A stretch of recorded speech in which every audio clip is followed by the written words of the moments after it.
मिल सके आसानी से उसकी ख्वाहिश किसे है, मिल सके आसानी से उसकी ख्वाहिश किसे है, जिद तो उसकी है जो मुकद्दर में लिखा ही नहीं।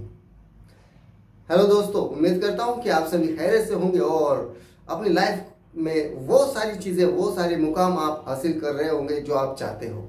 अगर देखेंगे तो हर इंसान किस्मत का रोना रोता है, हर इंसान परेशानियों से परेशान है। जबकि ये परेशानियां क्या होती है ये हमको कब समझ में आ गई, जब हम बचपन से जवानी में आ गए, जब हमें जिम्मेदारियां समझ में आ गई, जब हमें घर क्या होता है, परिवार क्या होता है और किस तरह से पैसा कमाना होता है, ये जब समझ में आता है और वो पैसा जो हम कमा रहे हैं वो हमको किस तरह से यूज़ करना है, ये सारी चीज़ों का जब नॉलेज आना शुरू हो जाता है तब हमको समझ में आता है कि परेशानियां क्या होती है, टेंशन क्या होता है।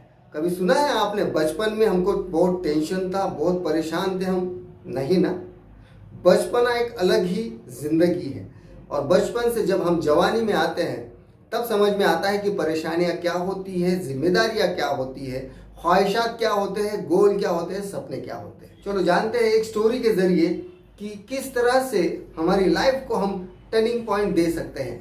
जैसे हम परेशानियां कहते हैं कि बार बार परेशानियां हैं, मैं परेशान हूँ, मेरी ज़िंदगी में तकलीफ़ें चल रही है और अच्छे से सर्वाइव नहीं हो पा रहा है।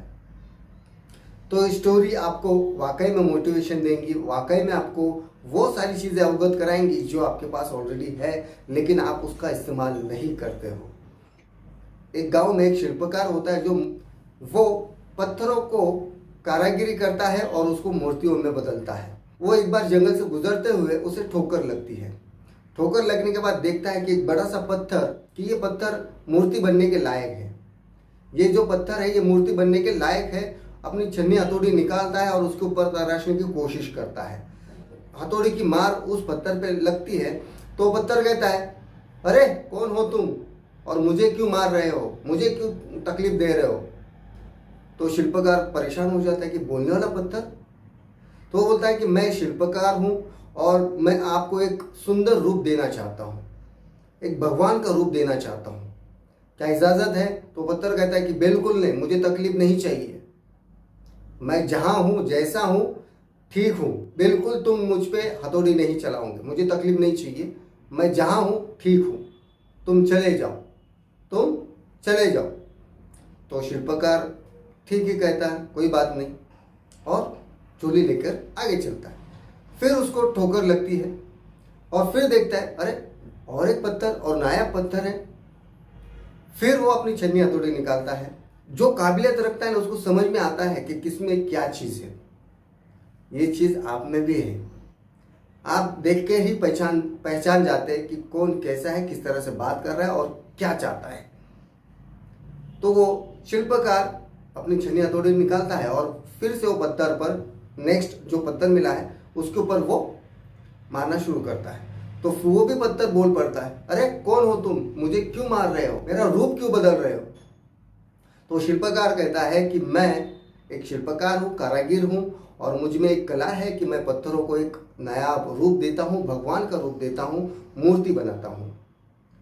तो क्या मैं तुमको तुम्हारा रूप बदल सकता हूँ। तो वो पत्थर कहता है, वैसे भी मैं कई हजार सालों से यहाँ पर पड़ा हूँ, आज तक कभी मेरा रूप नहीं बदला, चलो देखते हैं रूप बदलने के बाद मेरी लाइफ में क्या बदलाव आता है।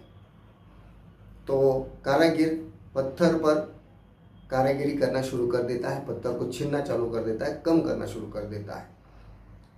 और उस पत्थर को तकलीफ होती है क्योंकि उसको छील रहा है, उसके लाइफ, उसके रूप से उसको बदल रहा है, तो वो बर्दाश्त करता है। कारागिर अपनी कारागिरी से उस पत्थर को एक मूर्ति में बदल देता है, एक खूबसूरत मूर्ति में बदल देता है। और बदलने के बाद वो कहता है कि मैं फिर से दोबारा आऊँगा तो मैं तुमको लेके जाऊँगा। तब वो वापस चला जाता है गांव में। गांव में एक मंदिर का कार्य शुरू रहता है। तो गांव वाले कहते हैं उस कारागिर से कि हमें यहाँ पर एक भगवान की मूर्ति चाहिए, तुम हमें एक मूर्ति बना के दो। तभी वो कारागिर कहता है कि मैंने अभी एक जंगल में इस जगह पर एक मूर्ति बनाई है, आप जाकर वहाँ से आप लेकर आइए।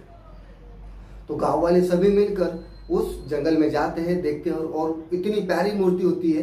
तो उसको उठाकर उसको एक इज्जत से उस पत्थर को, उस मूर्ति को गाजे बाजे के साथ में लेकर आते रहते हैं। तभी गाँव वालों को दूसरी एक चीज नजर आती है और एक पत्थर नजर आता है और गाँव वाले बोलते हैं, अरे ये तो मंदिर के लिए हो गई मूर्ति, अब चौपाई के लिए, चौखट के लिए कुछ ना कुछ पत्थर चाहिए। तो गाँव वाले जो पत्थर, जिसको कारागिर को मना किया था उसने खुद को ऊपर कारागिरी करने के लिए, तकलीफ बर्दाश्त करने के लिए, उस पत्थर को वो उठाकर साथ में ले आते हैं। लेने के बाद जो मूर्ति है वो मंदिर में चली जाती है, मंदिर के अंदर भगवान बन जाती है और जो पत्थर जिसने खुद के ऊपर कारागिरी करने से रोका था वो पत्थर चौखट पे लग जाता है।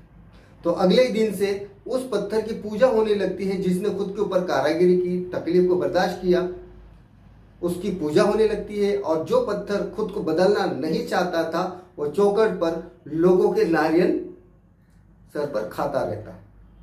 अब ये सिलसिला कंटिन्यू चलता, तब वो पत्थर, दोनों पत्थर अब आपस में बात करते हैं कि दोनों कहते कि तू भी पत्थर मैं भी पत्थर, लेकिन तुझको लोग पूजते हैं और मुझको लोग मारते हैं।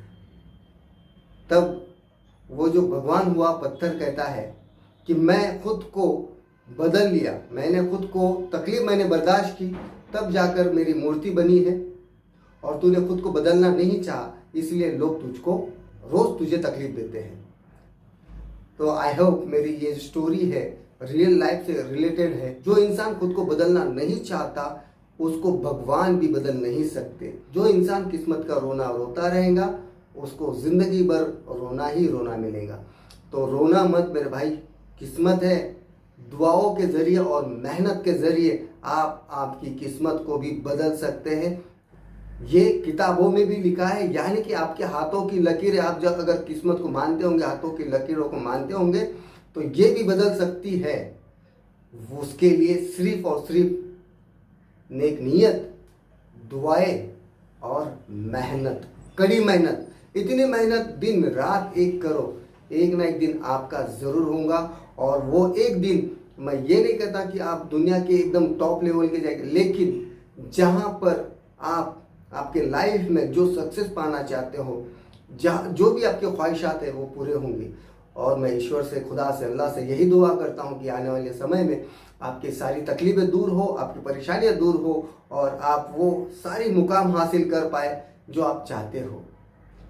आमीन। मिलते हैं नेक्स्ट वीडियो में नेक्स्ट टॉपिक के साथ। बने रहे अजीम के साथ। Wish all the best. जय हिंद, जय भारत।